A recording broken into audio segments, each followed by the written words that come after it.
According to Forbes, Michael Jackson's estimated earnings over his entire life and death was $4.2 billion.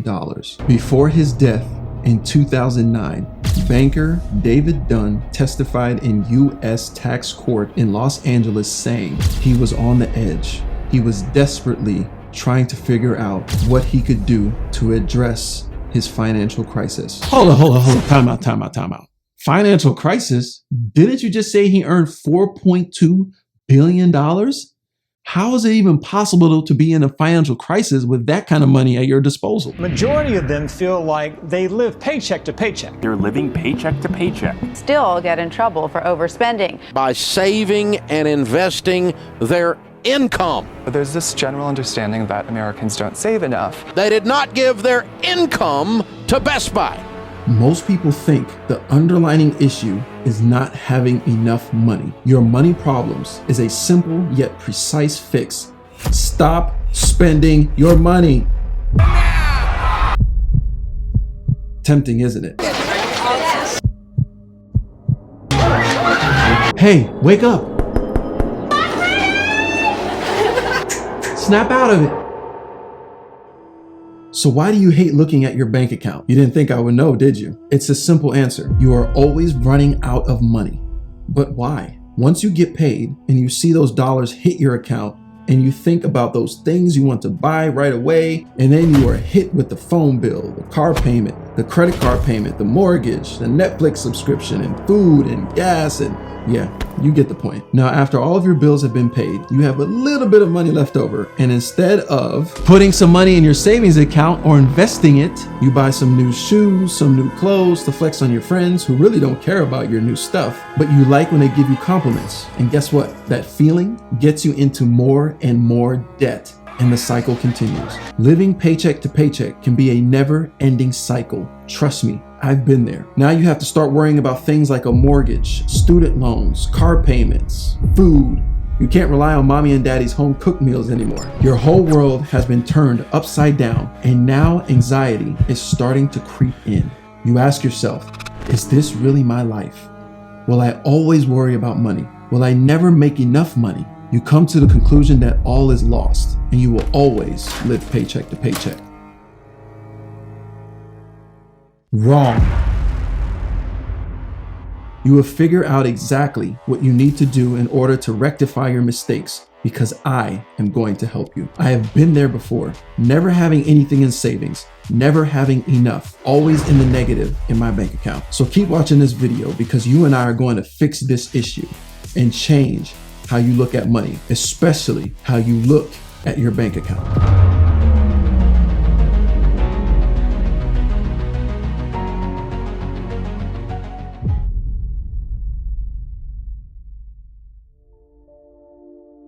I remember like it was yesterday. I was hard at work at my job, and it was the day before I got paid. I checked my bank account and my eyes started to widen at the same time, and my grin started to appear. You see that pending deposit that will hit your account the next day? I was excited. It was the day before payday. Finally, after 2 long weeks, it was time to reap the benefits of my hard work in receiving a nice paycheck. The next day comes. TGIF is plastered all over the radio. I walked into my job and everyone greets me with a happy Friday. Fridays are the absolute best. Everyone is so nice. We all get along, because usually most people hate their coworkers, right?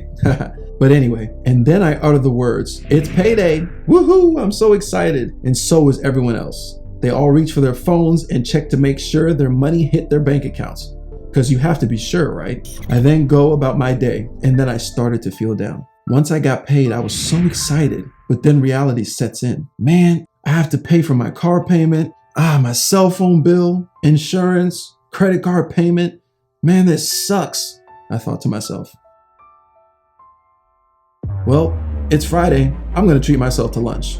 Chick-fil-A, here I come. The weekend flies by, and I have already swiped my card 20 times. Had to get a new pair of shoes, went out with my friends, bought some new clothes. Now it's Monday, that dreadful day. I reach for my phone and check my account. Instantly, my mood has changed. Now it's short answers to my coworkers, staying to myself, feeling gloomy. Well, if I had gotten paid more, this wouldn't have happened, I said to myself. It's the company's fault. I do all this work and they pay me so little. I now hate working for my company. However, is it really their fault or my fault? All right, cool. So let's go to work. Get a pen and paper out. Go ahead, I'll wait. What you need to do right now is create a budget. Jot down all of your monthly expenses, and I mean everything. Your car payment, your phone bill, your insurance, the student loan, that dreadful student loan, I know, Netflix account, gym membership, everything, okay? Now I know you're probably like, okay, this is boring. I don't want to do this anymore. I'm good. No, that is your old way of thinking. Focus and let's get this done. Writing down all of your expenses is very key so you can see them all in front of you. Next, write down your income.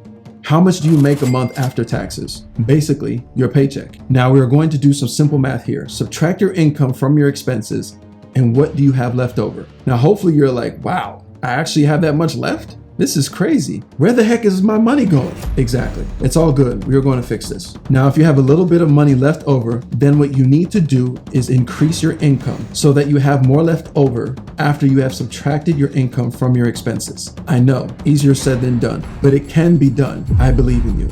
So from now on, this is what I want you to do. Anytime you get paid, take 10% of that money and put it in a savings account and don't touch it. I mean it. Don't touch it. The only time you can touch your savings is for an emergency. And no, buying the latest iPhone is not an emergency. If your car breaks down or an unexpected bill comes in the mail, then use your savings. Other than that, do not touch it.